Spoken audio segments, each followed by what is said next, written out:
بەناوی خوای بەخشندەی میهرەبان سڵاو ئازیزان لە بەژمارەی ئەم جارەدا باس لە بەڵێنەکانی هەردوو حیزبی دەسەڵاتدار پارتی و یەکێتی دەکەین کە بۆ خولی پێنجەمی پەرلەمانی عێراق لە ساڵی 2021 دایان بە خەڵکی هەرێمی کوردستان و جێبەجێیان نەکرد.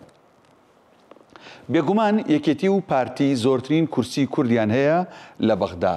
پارتی 32 کورسی هەیە، یەکێتیش 17 کورسی هەیە لە ئێستادا لە ئەنجومەنی نوێنەرانی عێراق. بزانین بەڵێنەکانیان چی بووە؟ پارتی ئەمە بەڵێنەکانی بووە.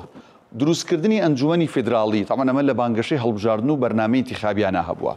ئەنجومەنی فیدراڵی ئەنجومەنێکە هاوتا لەگەڵ پەرلەمانی عێراقا بۆ ڕاگررتنی باڵانسە لە نێوان پێگاتەکان و لە نێوان پارێزگاکانە پێگەێنرێ، بەڵام ئەمەش جێبەجێ نەکرا و دروست نەکرا و تەنانەت پرۆژە یاساشی بۆ ئاڕاستە نەکراوە. جێبەجێکردنی مادەی 140 خۆمان نەزانین هێشتا ئەم مادەیە لە قۆناغی یەکەمە گیری خواردووە. گەڕانەوەی ناوچە داوڕێنراوەکان کە هیچ بستێک لە خاکی هەرێمی کوردستان لە ناوچە جێناکۆک و دابڕاوەکان نەگەڕاوەتەوە سەر خاکی هەرێمی کوردستان.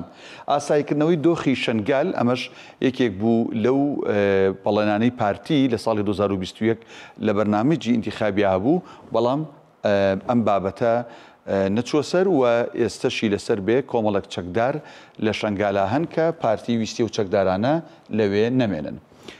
چیکە چارەسەرکردنی کێشەی موچە، ینی بەڵێنی دابوو کە کێشەی موچە چارەسەرکا، بەڵام لە ساڵی 2023 بینیمان 3 موچە خورا، لە 24 موچەیە خورا و ئەم ساڵیش لە 2025 لانی کەم ینی بە پێی زانیاریەکان پێ ئەچێت لانی کەم 2 موچە خۆران بخورێ و ئەمەش چارەسەر نەکرا. دەرکردنی یاسای نەوت و غاز ئەمیش یەکێک بوو لە بەڵێنەکانی پارتی هەر نەکرا. ڕەخساندنی هەلی کار و پێدانی قەرز ئەمەش نەکرا لە بەرەوەی کە ئەبینین زۆرترین گەنج لە هەرێمی کوردستان بەرەو ئەوروپا بەجێهێڵن و ئەمەش نەچوو بواری جێبەجێکردنەوە. فراوانکردنی پانتایی ئازادی ئەمە یەکێک بوو لە بەڵێنەکانی پارتی، بەڵام بینیمان لە ماوەی ڕابردوودا لە بادینان بە تایبەت چەند کەسێک خراونەتە سوچی زیندانەوە کە چالاکوانن و لە هەولێریش و لە دهۆکیش با بڵین نەهێڵراوە لەسەر موچە خۆپشاندان و گردبوونەوە ئەنجام بدرێت. بینە سەر بەڵێنەکانی یەکێتی کە لە ساڵی 2021 دای بە دەنگدەرانی خۆی و بە خەڵکی هەرێمی کوردستان. یەکریزی لە بەغدا یەکێ بوو لە دروشمەکانی یەکێتی، بەڵام هەر بەگەیشتنیان بۆ بەغدا لە دوای هەڵبژاردن یەکێتی و پارتی لەسەر سەرۆک کۆمار گەورەترین کێشەیان بۆ دروست بوو، هەر یەکیان بە جیاوەفدیان نرد و یەکڕیز نەبوون. چارەسەری کێشەی موچە و بودجە کە بێگومان ئەمیش یەکێکی دیکە بوو لە بەڵێنەکانی یەکێتی، بەڵام بۆیان جێبەجێ نەکرا.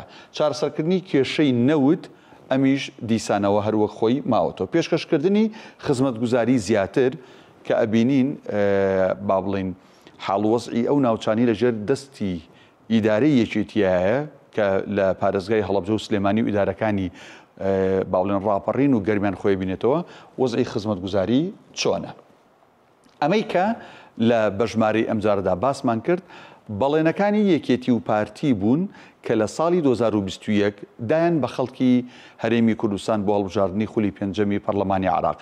ئێستەشی لەسەر بێ ئەو بەڵێنانیان جێبەجێ نەکرۆ، بەڵام ئێستا هاتوونەتەوە بانگەشە دەکەن کۆمەڵێکی دیکە بەڵێن دەدەن بە خەڵکی هەرێمی کوردستان و چاوەڕێ دەکەن زۆرترین کورسی لەوەی کە ئێستا هەیەە بەدەستی بهێنن.